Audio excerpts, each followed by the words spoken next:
Section 12, a historical analysis of religion and national development in Nigeria. Here we want to find out what religion means, the role of religion in traditional African society, religion and social stability in traditional Africa, religion and economic development in traditional Africa, religion and politics in traditional Africa. Then, countdown to organized religion in contemporary Nigeria. The next slide. What is religion? Many other people ask the question, what is religion? Religion everywhere. When you talk about the way people behave, the way it's all, you get that they are doing it religiously, but what is that concept, religion? What does it mean? In essence, the term religion doesn't have a generally acceptable definition. Why? People tend to define the concept from their different perspectives and worldviews, the way they understand it to be. However, we'll be looking at some definitions of religion here. First, we have that of Karl Marx, who says that religion is the opium of the people. We have that of Emile Durkheim, who says religion is a unified system of beliefs and practices relative to sacred things, things set apart or forbidden, beliefs and practices that unite one single moral community called a church and all those who adhere to them. Again, we have another definition from Eze, who has said that religion is people's belief in and worship of God or gods. All these are good definitions of religion. Remember, I said people define it from their perspective and worldview. So any of these definitions can stand. You can even give your own, depending on what you understand it to be. Then the role of religion in traditional African society. Religion provided an explanation of how the African peoples came to be and what they were. It provided the social power for enacting and enforcing laws and customs. It was religion that provided that platform where people enacted and enforced the law, making sure that those laws that they enacted were followed. It contributed to the unity and stability of traditional African society by enabling peaceful coexistence. God and the lesser gods in traditional society. Important notes, every traditional society had lesser gods or goddesses. Why? There is always this belief that the supreme God is very far away and doesn't usually concern it or have a direct,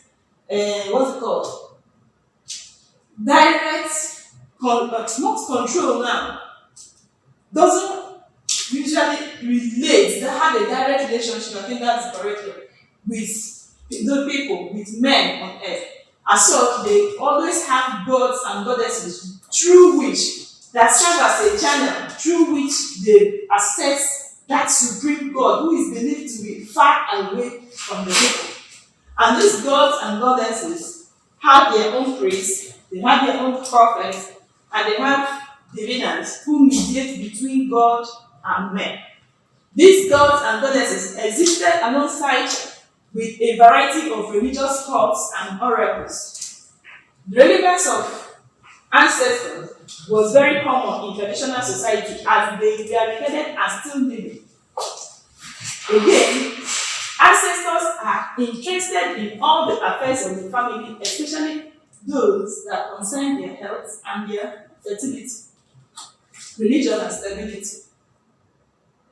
We should always remember that there were no written constitutions in traditional society. As such, religion served as the unwritten code of conduct which defined the good and the bad in every society. How do we mean? Not like what we have now, what's obtainable now, where you have the code of conduct contained in the constitution. During those days, there was nothing like constitution. It was religion that provided the platform of stability. It provided that unwritten code. And all the adherents of a particular religion already knew what was expected of them in order to ensure a peaceful coexistence among them. The social and cultural organization of traditional African society was embedded in religion.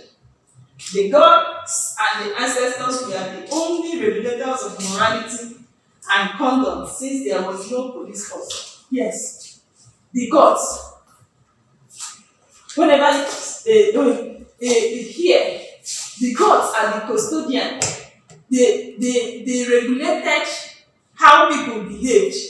That's why you hear, don't do this. It's a taboo. The gods will strike you dead, or the gods will strike you with various sicknesses and ailments. Because of that fear of what the gods will do to you, you always tend to behave in the generally accepted way of behaving, which means religion, through the gods and ancestors, regulated morality and people's conduct where there was no police force.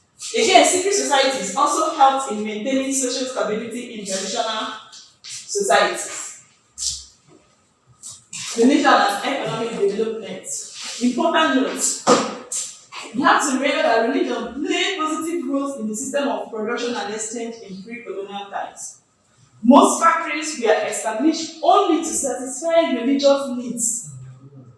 Again, religious festivals were very frequent in pre-colonial times. They were always celebrating one god or one goddess. And so because of all these celebrations, it helped in their economic development as those things, those requirements, those objects of worship were always fabricated by those who have a mastery of how it is done. And when they fabricate, they don't just fabricate and dash, they fabricate and sell as such, it boosted their economy. Then religion and politics. Religion and politics were interwoven in traditional societies as the people believed political authority was an act of God and the spirit was beyond human reach. When we said the socio-political organization of the Benin, you recall that we said that the Oba performed both the political and the religious, performed as both the political and the religious leader. Likewise, the Sultan in the northern part of the country, the nation, the Sultan is seen as both the religious head and the political head in pre-colonial time. And that means that religion and politics were interwoven those days. There were no clear-cut demarcations of the functions of a religious leader. That person who served as the political leader was also the religious leader.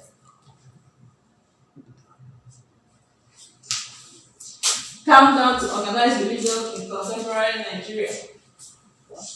It is important to note that Christianity and Islam were the only two religions in Nigeria before our independence, and this made elites to claim allegiance to either of the two. That means, before independence, we only had two religions present in Nigeria that have come to stay because they all came. One was Christianity, the second one was Islam.